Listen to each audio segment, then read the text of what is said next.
Hi, எல்லோரும் எப்படி இருக்கீங்க? ஆரோக்கியமாகவும் சந்தோஷமாகவும் இருப்பீங்கன்னு நினைக்கிறேன். இப்போ நம்ம இன்றைக்கி என்ன பார்க்க போகிறோம் அப்படின்னா, ரொம்ப டேஸ்டான சிம்பிளாக செய்யக்கூடிய சீக்கிரமாகவே செய்யக்கூடிய ஒரு பேபி பொட்டேட்டோ ஃப்ரை அதுதான் இன்றைக்கி நான் செய்ய போகிறேன். இதுக்கு நான் என்னென்ன எடுத்து வச்சுருக்கேன் அப்படின்னா, 200 கிராம்லேருந்து ஒரு 1/4 கிலோ வரைக்கும் இருக்கும்.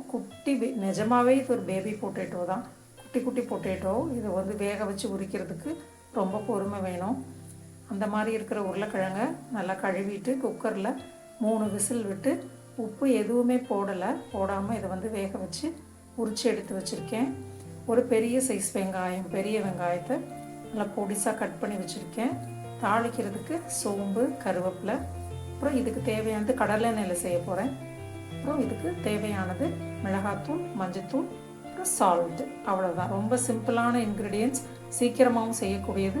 உருளைக்கிழங்கு வேக வச்சு உரிக்கிறதுக்கு மட்டும்தான் நமக்கு உரிக்கிறதுக்கு தான் டைம் ஆகும். மற்றபடி ரொம்ப ஈஸியான ரெசிபி இது. டேஸ்ட்டாகவும் இருக்கும். இப்போ வாங்க ஃபஸ்ட்டு நம்ம கடாயை அடுப்பில் போய் நல்லா சூடாயிடுச்சு. நம்ம இதில் எண்ணெய் ஆட் பண்ணிக்கலாம். நான் கடலை எண்ணெய் ஆட் பண்ணியிருக்கேன். கொஞ்சம் கூட தான் ஆட் பண்ணியிருக்கேன்.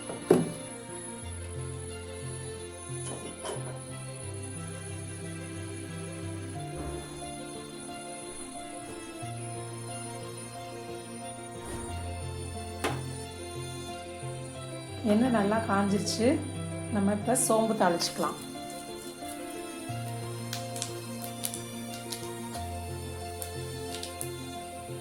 சோம்பு பொரிஞ்சோடனே கருவேப்பிலை தாளிக்கணும்.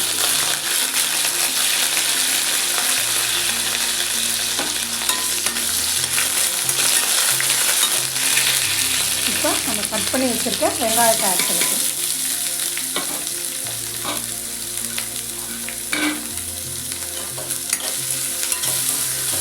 வெங்காயம் நல்லா வதங்கணும்.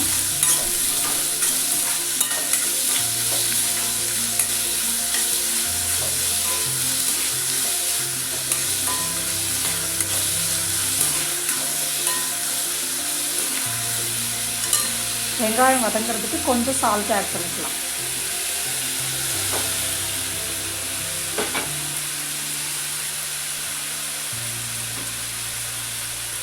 கொஞ்சம் சால்ட் மட்டும் ஆட் பண்ணியிருக்கேன். அப்புறம் கிழங்குக்கு இன்னும் கொஞ்சம் சால்ட் அப்புறம் ஆட் பண்ணிக்கலாம்.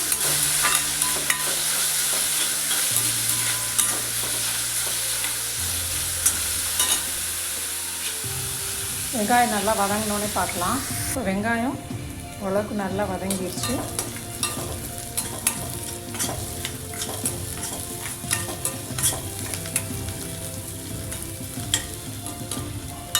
இதில் நம்ம என்ன பண்ண போகிறோம், கொஞ்சமாக தான் உப்பு ஆட் பண்ணியிருந்தோம். இப்போ தேவையான அளவு உப்பு, மஞ்சத்தூள், அப்புறம் இந்த கிழங்குக்கு தேவையான அளவு காரம், மிளகாத்தூள். இது காரமான மிளகாத்தூள்.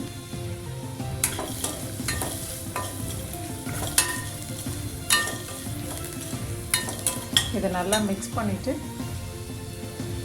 உருளைக்கிழங்கை ஆட் பண்ணிடுவோம்.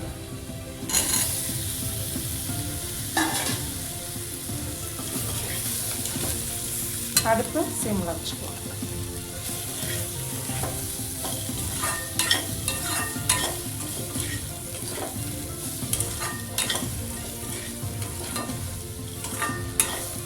அடுப்பு சிம்மில் வச்சுட்டு கொஞ்சம் பொறுமையாக கிழங்குல அந்த காரம் பிடிக்கிற வரைக்கும் நம்ம வெயிட் பண்ணணும்.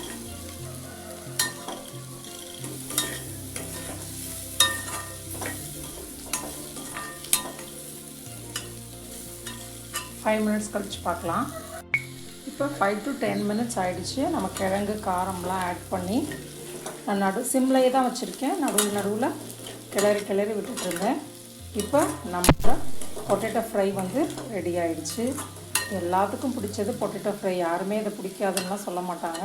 இது சாம்பார் சாதம், தயிர் சாதம், ரசம் எதோடையும் ரொம்ப டேஸ்ட்டாக இருக்கும். ரொம்ப சிம்பிளான ரெசிபி, சீக்கிரமாக செஞ்சிடலாம். செஞ்சு பார்த்துட்டு எப்படி இருந்துச்சுன்னு கமெண்ட் பண்ணுங்கள், ஷேர் பண்ணுங்கள், லைக் பண்ணுங்கள். தேங்க்யூ.